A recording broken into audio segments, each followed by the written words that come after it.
Boa tarde, vamos dar início aos nossos estudos. Hoje é sexta-feira, dia 5 de maio. Vamos relembrar os cuidados com a saúde.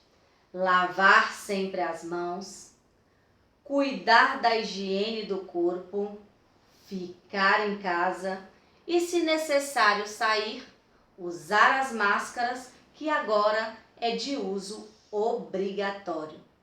A nossa aula de hoje é exclusivamente de matemática e vamos retomar alguns conceitos importantes trabalhados nas aulas anteriores. Falamos sobre medidas de massa e medidas de capacidade. Abordamos tudo sobre miligramas, gramas, quilogramas e toneladas. Falamos também sobre litros e mililitros e agora vamos aprofundar o nosso conhecimento sobre medidas de tempo.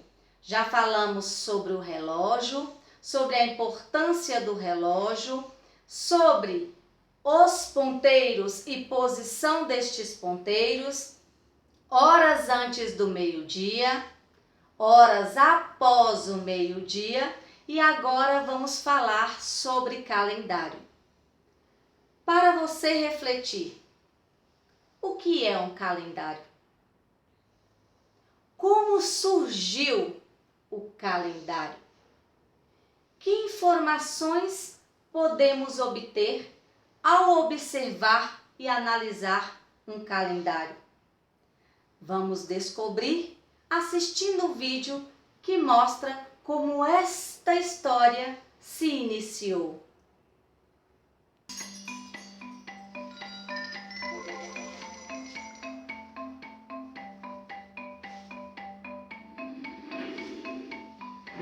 Ao longo da história, diversas sociedades desenvolveram formas de contar a passagem do tempo.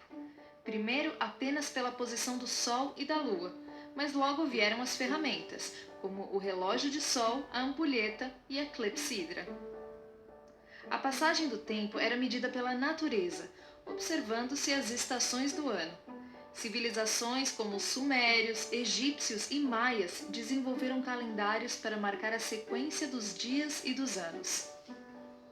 Até hoje, os calendários e as formas de contar o tempo se diferenciam pelo mundo. Vamos começar conhecendo o calendário chinês. Na China, o calendário já passou do ano 4717. Há um ciclo no qual cada ano é representado por um animal. O calendário chinês é lunisolar, baseado no movimento aparente do Sol e da Lua. Outro exemplo é o calendário judaico. Apesar de os judeus viverem em todas as partes do mundo há vários séculos, vamos viajar até Israel. O calendário judaico ou hebraico também é lunisolar. Cada ano tem 13 meses. Nessa forma de medir o tempo, esse calendário já passou do ano 5780. O calendário mais parecido com o que estamos acostumados a utilizar, o gregoriano, é o calendário juliano. Vamos até a Rússia. O calendário juliano é solar. Foi por meio dele que passamos a utilizar um calendário com 365 dias distribuídos em 12 meses. O calendário que nós utilizamos, o gregoriano, foi feito com base no calendário juliano, mas eles têm uma diferença de 13 dias.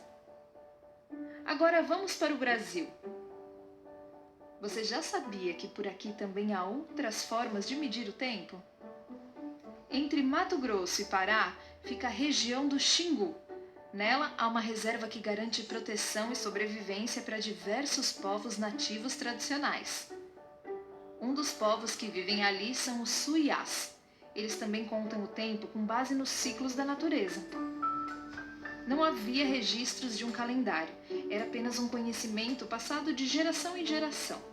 Recentemente, professores Suiás desenharam uma representação desse calendário com os seus alunos. Os meses do calendário gregoriano são representados na vida dos Suiás por períodos da natureza. Em janeiro, por exemplo, tem a colheita do milho.